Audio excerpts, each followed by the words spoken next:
Ustaz, saya tahun depan mau menikah.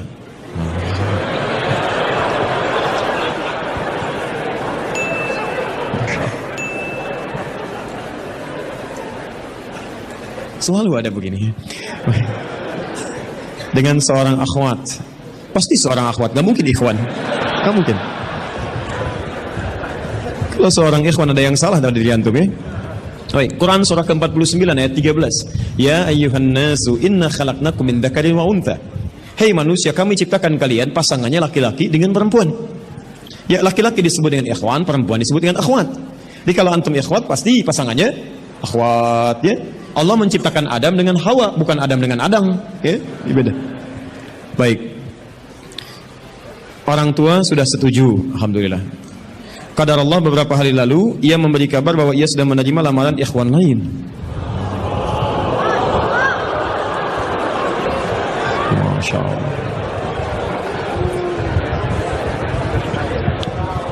Baik, nasib. Padahal anak sudah sabar menunggu dia selama 4 tahun. Masya Allah. Baik, luar biasa. Kita sudah capek-capek hampir 2 jam mendapatkan cahaya, antum jadi meredup lagi. Masya Allah. Saya sabar menunggu dia selama 4 tahun tanpa komunikasi. Ini masalahnya. Beri saya nasihat Ustadz agar saya bisa melupakan dia, agar anak bisa fokus kembali. Allahu Akbar. Agar saya bisa fokus kembali menghafal Al-Quran dan hadis. Ini ujiannya. Jadi pertanyaan saya, antum pengen menghafal Al-Quran dan hadis atau pengen menikah? Baik. Quran surah ke-57 Al-Hadid ayat ke-22. Quran surah ke-2 Al-Baqarah ayat 286. Quran surah ke-3 Ali Imran alhamdulillah ayat 142, posisi paling kiri sebelah atas. Taib. Saya mulai dari Quran surah Al-Hadid surah 57 ayat 22. Ma asaba min musibatin. Tidak pernah ditetapkan satu kejadian. Awas, hati-hati. Di bumi fil ardi wala fi anfusikum, atau menimpa dirimu, illa fi kitabin min qabli an nabraha, kecuali semua itu telah tertuliskan di dalam kitab sebelum semuanya nampak dalam kehidupan. Ayat ini ingin memberikan gambaran bahwa semua kejadian-kejadian yang terjadi di muka bumi ini, termasuk dalam terkait aktivitas kita, termasuk dalam pencarian jodoh kita, semuanya telah tertuliskan, diatur oleh Allah Subhanahu wa taala. Singkatnya, semua ada dalam aturan Allah.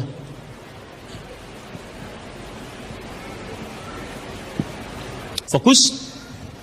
Lihat, Allah telah mengatur si fulan hidup sekian, meninggal sekian, rizkinya sekian, jodohnya akan mendapatkan sekian. Sebagian tidak bisa diikhtiarkan seperti ajal nggak ada ikhtiarnya.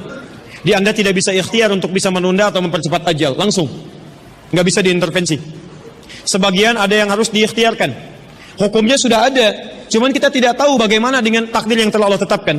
Maka untuk mendapatinya, maka ikhtiar kita untuk meraihnya. Maka ada sesuatu yang ditempuhnya dengan cara ikhtiar. Taib. Di antaranya ini jodoh. Masya Allah. Allah telah tetapkan jodoh kita, diatur oleh Allah. Ini yang terbaik untuk kehidupan kamu. Tapi Allah merahasiakan kepada kita siapa jodoh yang dimaksudkan. Maka kita berikhtiar, yang dengan ikhtiar itu ada pahala didapatkan. Saya ulang, ada pahala didapatkan, ada kenikmatan dalam mencarinya. Bayangkan kalau kemudian nikah aja tiba-tiba tanpa ada pencarian. Antum gak akan pernah merasakan bagaimana nikmatnya ta'aruf, bagaimana nikmatnya mengenal, bagaimana mencari, bagaimana pahala bersabar, bagaimana nikmatnya berdoa, bagaimana istikharah dalam menentukan jodoh kita. Itu semua menghasilkan pahala dalam kehidupan kita.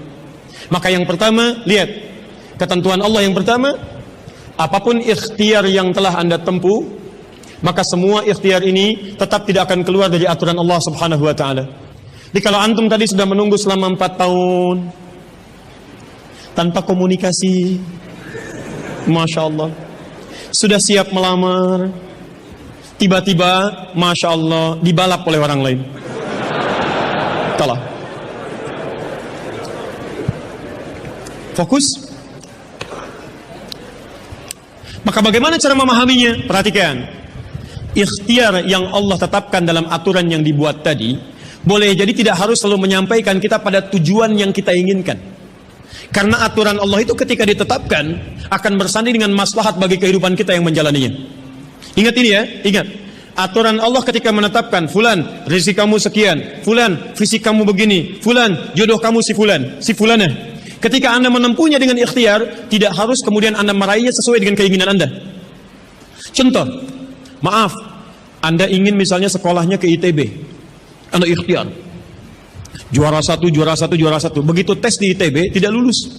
Lulusnya ke IAIN. Misal, harap-harap ke ITB, masuknya ke IAIN. Harap-harap ke ITB, masuknya ke UNPAD. Ketika Allah kemudian menakdirkan Anda, misal, keinginan Anda ke UNPAD, keinginan Anda ke ITB, tapi kemudian tiba-tiba beloknya ke UNPAD. Bagaimana memahaminya? Perhatikan. Kadang jalan kehidupan yang telah Allah tetapkan bukan harus menentukan hasil sesuai dengan yang Anda inginkan, tapi Allah menetapkan sesuai dengan apa yang Anda butuhkan.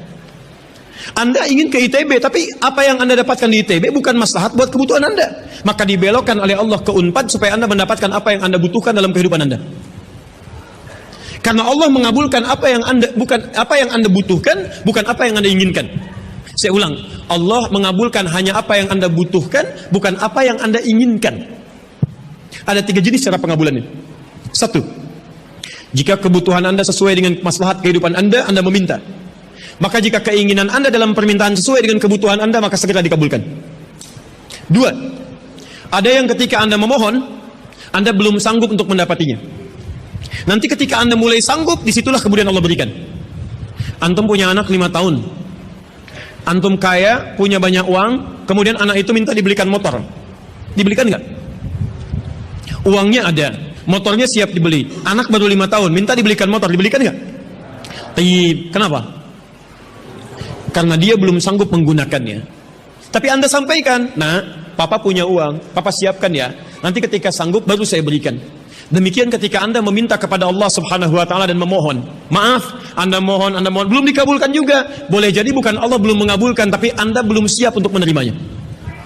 Contoh, Nabi Muhammad sallallahu alaihi wasallam berdoa kepada Allah supaya kiblat dipindahkan dari Masjid Al-Aqsa ke Masjidil Haram. Kapan berdoanya? Sejak di Mekah.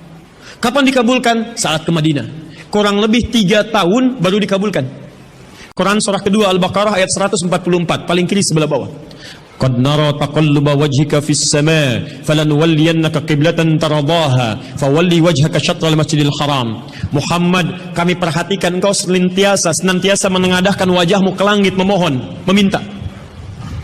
Lihat, maka mulai hari ini kami kabulkan doamu. Mulai palingkan kiblatnya dari Masjidil Aqsa ke arah Al-Masjid Al-Haram. Berapa lama Nabi berdoa? 3 tahun. Nabi Muhammad SAW berdoa 3 tahun baru dikabulkan oleh Allah. Kenapa baru dikabulkan? Karena pengalihan kiblat baru sesuai dengan kebutuhan umat Islam pada saat itu setelah 3 tahun. Nabi Ayub alaihissalam. Antum kenal Nabi Ayub? Kenal di mana? Kadang-kadang kenal Nabi Ayub. Luar biasa. Tadi malam di Dumai ada yang kenal Korun. Bulan lalu di Lampung ada yang kenal Fir'aun. Masya Allah. Di Pekanbaru kenal Nabi Ayub. Luar biasa. Itu siapa sebetulnya? Nabi Ayub itu diuji dengan penyakit luar biasa. Maaf, tadinya kaya, punya istri yang sangat cantik, anaknya 12. Hari yang bersamaan, hari pertama, maaf, diuji dengan harta semua habis. 1 hari. Hari kedua, anak semua meninggal. Hari ketiga, diuji dengan penyakit. Yang penyakitnya tidak akan pernah dialami orang setelahnya. Tidak juga dialami orang sebelumnya. Berapa diuji? 20 tahun. Beliau diuji 20 tahun. Apakah mengeluh? Tidak. Kata istrinya, kalau bahasa kita, papa kan Nabi. Angkat tangan papa, mohon kepada Allah. Mintakan sembuh aja, sembuh. Apa jawab Ayub? Berapa lama kita sehat dan senang? Kata istrinya, Masya Allah 20 tahun. Berapa lama kita diuji begini? 7 tahun. Kata Ayub, nanti saja. Kalau usia ujian sakit sama dengan ujian sehat, sama-sama 20 tahun, baru saya memohon kepada Allah Subhanahu wa ta'ala. Anda bisa bayangkan, Nabi Ayub, Nabi, Rasul, dekat dengan Allah, jaminannya surga, surga tingkat tinggi, diberikan ujian 20 tahun, beliau bersabar dan tetap ibadah. Antum, Masya Allah, mahasiswa, baru semester 5, bukan nabi, bukan rasul, surga belum jelas, amalan masih berantakan, hisab masih menegangkan, surga belum ada jaminan, baru 4 tahun.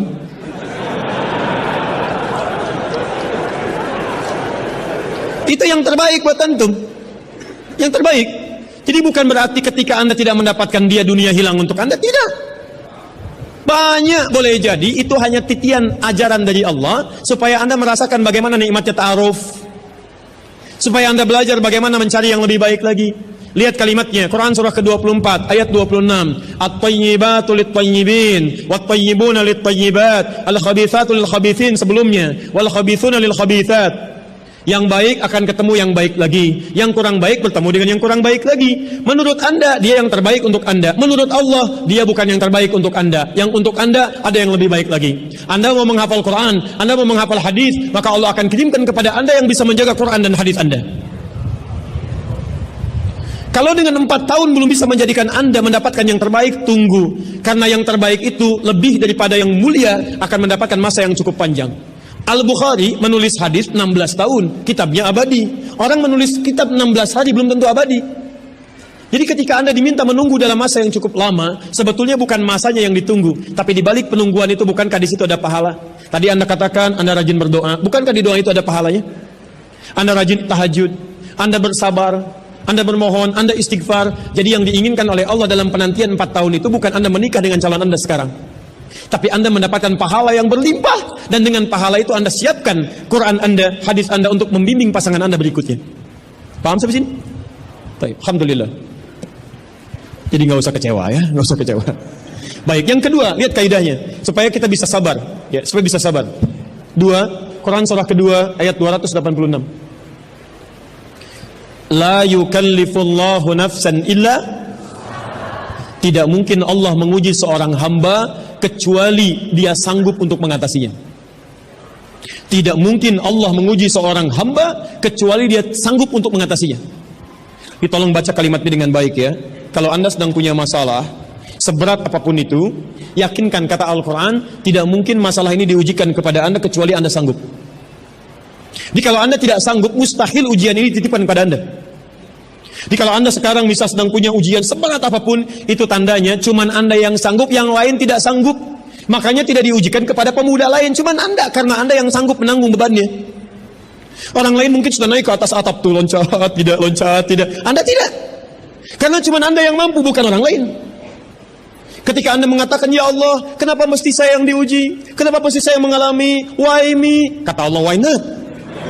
Kenapa tidak? Cuman kamu yang mampu, kamu yang harus dapatkan pahalanya, yang lain tidak. Cuman Anda yang jadi pemuda yang kuat, yang lain belum tentu. Tapi nggak usah terlampau bangga, langsung pulang dari sini bikin status. Memang cuman saya yang mampu, masya Allah. Pekerjaan. Ya. Yang ketiga, tetap ikhtiar. Quran surah 49 ayat ke-13. Jadi jangan sampai, maaf, ya, peluang Anda tidak mendapatkan yang tadi Anda telah harapkan, menjadikan Anda putus dalam berikhtiar. Cari, masih banyak perempuan semuka bumi. Masa tidak ada yang cocok untuk Anda? Lihat, ya ayyuhan nasu inna khalaqnakum min dzakarin wa untha wa ja'alnakum syu'uban wa qabail lita'arafu. Hei manusia, kami ciptakan engkau laki-laki, ada perempuan jodohmu. Dan kami pisahkan berbeda-beda daerah. Ya, lihat syu'ub, beda daerah, RT, RW, lurah, kecamatan, kabupaten, sampai sedunia. Kalau nggak ketemu di satu RT, cari satu RW ya, yang nanya tadi. Kalau tidak ada satu RW, cari satu kampung. Masa nggak ada yang ketemu? Boleh menikah dengan perempuan sekampung? Tidak. Masa sekampung mau dinikahi? Tidak. Batas paling maksimal 4. Sekampung tidak pilih satu dari sekampung. Sekampung mau dinikahi, masya Allah. Silahkan cari ya. Anda tadi masih kuliah kan? Silahkan cari. Barangkali ketemu di kampus ya. Boleh menikah dengan seorang anak yang sedang kuliah? Tidak, sedang kuliah masa dinikahi. Pulang dulu dari situ ya. Pulang dari kampus, baik-baik di rumah baru nikah. Ini di kampus mau dinikahi ya. Cari silakan. Nggak ketemu misalnya, mohon maaf ya, satu kecamatan, kabupaten. Nggak ketemu, beda provinsi. Anda orang Riau, mungkin jodoh Anda ada di Jawa. Cari, ta'aruf. Nggak ada di Jawa, ada di Sumatera. Nggak ada Sumatera, ada di Papua. Luas. Indonesia terbentang 5.200.000 kilometer persegi luasnya. Kata Ahmad Mansur Surya Negara, pakar sejarah, dalam bukunya Api Sejarah, halaman ke-19, paragraf yang kedua, baris 1 sampai 3, paling kanan sebelah atas. Luas Indonesia itu daratnya 2 juta kilometer persegi, lautnya 3.200.000 kilometer persegi. Daratan dan lautan, masya Allah 5.200.000 kilometer persegi. Masa nggak ketemu? Pulaunya 13.677 pulau. Itu belum termasuk Pulau Gadung dan Pulau Gebang. Ada semua. Nggak ada di Asia Tenggara, nggak ada Asia Tenggara di Asia, nggak ada Asia Amerika, nggak ada Amerika di Eropa, nggak ada Eropa di Afrika. Masa nggak ada yang cocok? Kalau tidak ada, mungkin antum ahli surga, karena itu pun jodoh antum pun bidadari surga. Masya Allah. Tapi sebelum ke surga, baiknya menikah dulu di dunia ya.